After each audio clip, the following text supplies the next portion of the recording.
Hope should inspire us to take responsibility by providing a vision for a better future and a belief that our actions matter. G'day, I'm Debra Caldow.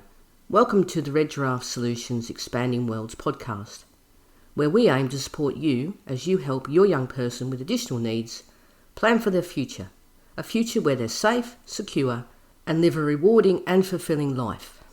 From around the world, I share stories and I share solutions from people making this possible right now. I'm a parent of a young person with additional needs, so I understand the challenges.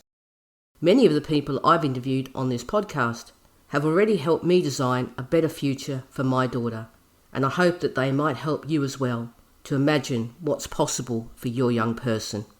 This podcast is made possible by Red Giraffe Solutions, which is a project I'm proud to be part of, supporting families to build a better future for their children. We now have available at Red Giraffe Solutions an online course called Independent Cooking Made Easy. This is a new and unique approach we developed when we realised traditional cooking techniques and recipes were never going to enable our daughter to cook without some support or supervision. It's a safe, simple system that uses no more than 5 ingredients, has no weighing, cutting or chopping, and no lifting of heavy dishes. Each of the 16 recipes in the course includes a step-by-step video of our daughter making the meal, plus a visual recipe card. We developed this for our daughter to solve her challenges with cooking, and every recipe in the course she can and does genuinely cook for herself. You can find a link to the course in this episode's show notes.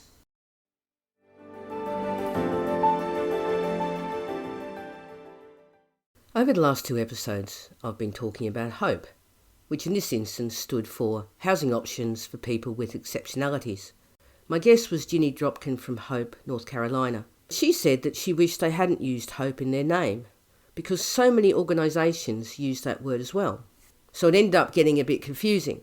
But it got me thinking about why HOPE is such a popular word to use by organisations focused on supporting our children. Why that word? And is hope really one of those words that has clear and accepted meanings? The simple definition of hope is to want something to happen or to be true. In psychology, hope is also talked about as having 4 different types. Realistic hope, that is the hope for an outcome that is reasonable and possible. Utopian hope, that is the hope that combined action can lead to a better future for everyone. Chosen hope, which is the active decision to maintain a belief in positive outcomes and the ability to achieve them, even in difficult situations. Transcendent hope is the hope that is not tied to a specific outcome, but a general hope that something good can happen. When I look at these 4 types of hope, I can see easily how they relate to my own experiences. I have a realistic hope that my daughter can live an independent life. I have a utopian hope that all the work we do together, whether that's around paid employment, inclusive housing, or just general inclusion advocacy, will make a practical difference to the future of all people with additional needs. I certainly have chosen hope, especially in the early days. That was one of the things that kept me going. And also have transcendent hope, because similar to chosen hope, this is an essential to getting up every day and to keep moving forward. Hope is inherently positive. It focuses on the potential for good things to occur, even in the face of challenges. Hope is directed towards the future. It's about what might happen and what is possible in the future. Yes, hope is a multifaceted concept, but really it is about wanting something to happen or to be true, and crucially, having some level of belief that it might just happen. It's more than just a wish, it carries a sense of possibility. But I think hope is both a positive and a passive word. We need the emotional feeling of hope. It gives us comfort for the future. But one of the issues I can see is that it can also become a passive word, where we sit back and rely on the hope that things we want will happen. I believe hope needs to be a motivator for responsibility. Like I said before, hope inherently looks towards a positive future. This vision can motivate us to take responsibility for actions that will contribute to that future. Hope involves a belief that our actions can make a difference. This sense of agency is crucial, because if we believe our efforts matter, we're much more likely to take ownership of the problem and to work towards a solution. Responsibility is about taking action rather than remaining passive.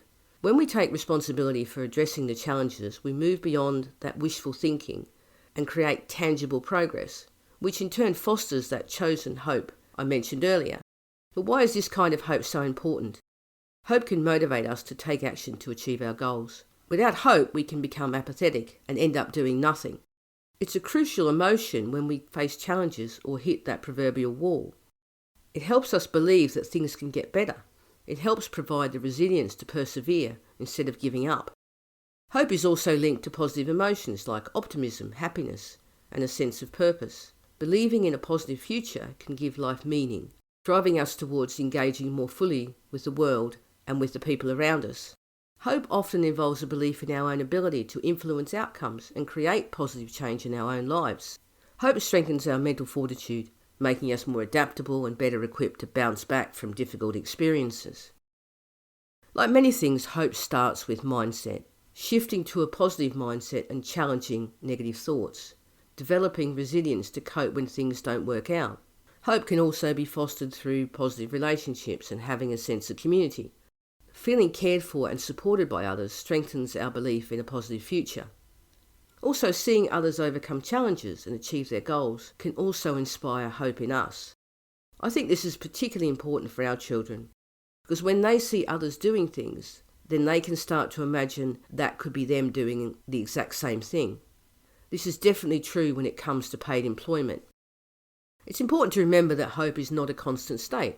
It's okay to have moments of doubt or discouragement. I can honestly say that I have moments of doubt at least once a day. Planning the best possible future for our children is a heavy weight. The key is to keep practicing these strategies. Be patient with ourselves as we work on cultivating a more hopeful outlook.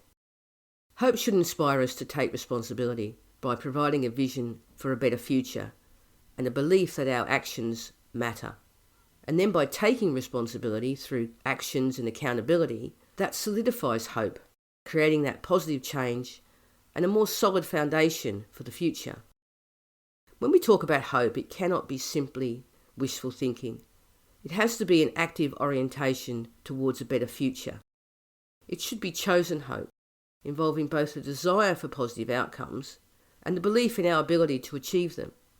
Used this way, hope is a powerful tool that can sustain us through challenges and motivate us to strive for what's possible.